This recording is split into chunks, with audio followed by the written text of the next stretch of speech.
Fantasías reales y realidades imaginadas. ¿De qué va todo esto? Bueno, igual quizás habría que preguntarle a los organizadores del festival, pero claro, ese doble juego a quienes escribimos nos suena muy cercano porque eh, todo lo que imaginamos es cierto de alguna manera, ¿no? Y sobre todo en mi literatura que está profundamente imbricada en lo social, em, no hay mucho espacio para la fantasía, aunque pareciera que sí. Y a veces intento cambiar el sino, el destino de los personajes, y allí está una realidad imaginada también por mí, dentro de la violencia y el género que yo trabajo. Mm. Literatura fantástica, ¿qué quiere decir esto con tus palabras, con tu pensamiento y todo esto?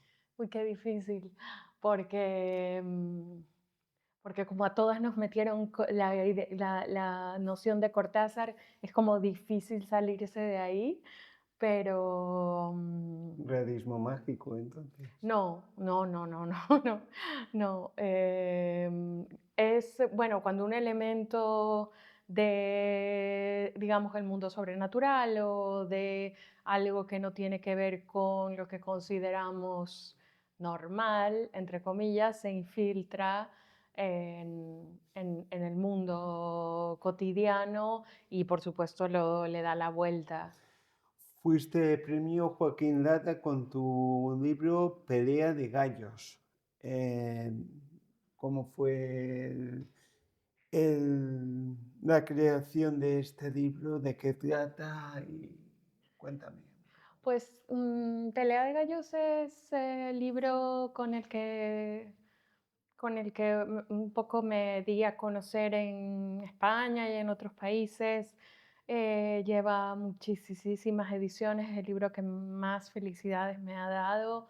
Es un libro súper crudo, donde pongo los personajes al límite, donde empiezo a permitirme hacer esto que quizás se podría llamar el terror del trauma. Yo me considero una escritora de terror, pero no me gusta ninguna de las categorías porque, digamos, yo no soy gótica, yo soy tropical, pero luego han llamado gótico andino, pero yo, a pesar de que mi país es andino, yo no soy andina, yo soy del trópico, ese imaginario me es ajeno. Sin embargo, yo creo que si lees tanto Pelea de Gallos como Sacrificios Humanos o el último que se llama Visceral, encuentras que hay un terror del trauma, que creo que es lo que podría englobar si alguien necesita ponerle etiquetas a la literatura, que parece que a la literatura escrita por mujeres hay que ponerle etiquetas para que valgan, ¿sabes? Para ti, ¿qué es el cuento? Para mí el cuento es la forma en la que narramos y nos narramos. O sea, tú cuando cuentas una novela que te has leído, algún amigo o amiga, tú la cuentas en forma de cuento. Cuando cuentas algo que te pasa, lo cuentas en forma de cuento. Cuando cuentas una peli, lo cuentas en forma de cuento. Es el hermanamiento total con la literatura oral, la forma en la que entendemos incluso nuestra narrativa vital, nuestra propia, cómo nos contamos a nosotros mismos. Y en el caso del cuento ya como un género literario, como mi profesión, yo lo siento mucho más cercano a la poesía porque cada palabra tiene que cumplir un rol específico. Yo no puedo permitirme 20 páginas de contar cómo era un parque o un vestido. No tienes lógica dentro del cuento. Yo tengo que ahorrarme la mayor cantidad de palabras y sin embargo cada una tiene que tener su propio peso y su propio pozo. Y eso es un reto bonito y difícil. ¿Qué palabra utilizas en tu jerga? ¿Cuento o relato? Las dos, porque en América Latina No hay no. diferencia. En América Latina no, al principio cuando yo decía que escribía cuentos, me preguntaban si eran para niños y yo, claro, imagínate, o sea, escribo barbaridades. Mm.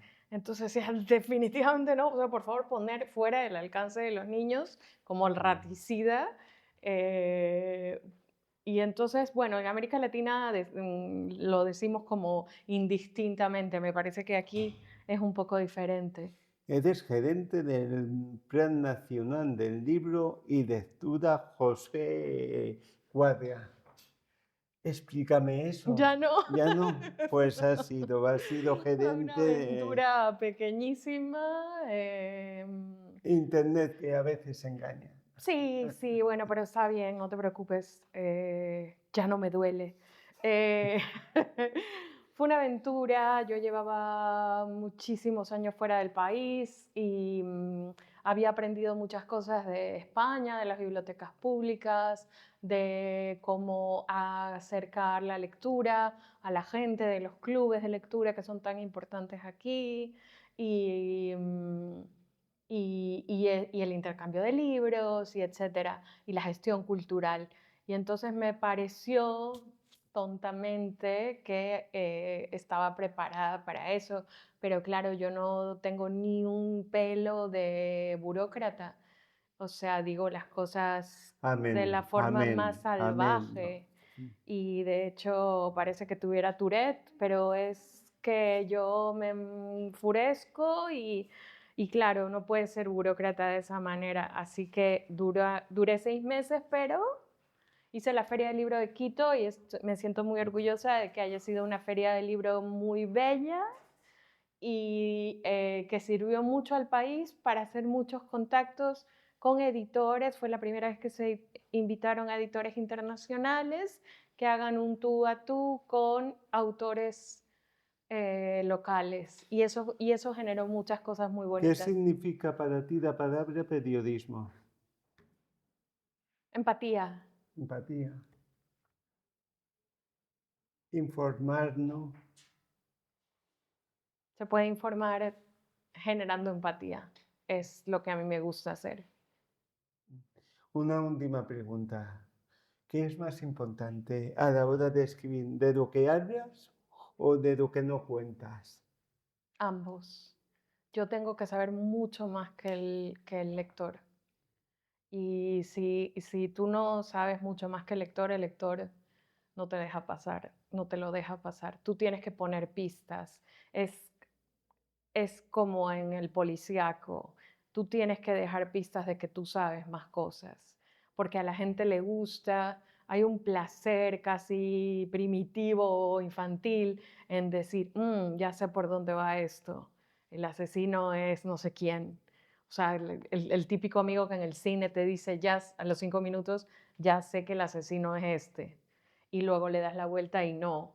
Pero tú tienes que ir sembrando esto que decía Chekhov, ¿no? Si pones una cuerda al principio del cuento, al final alguien termina colgado de ella.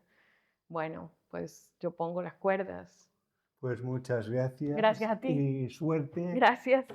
para Gracias. ahora. Gracias.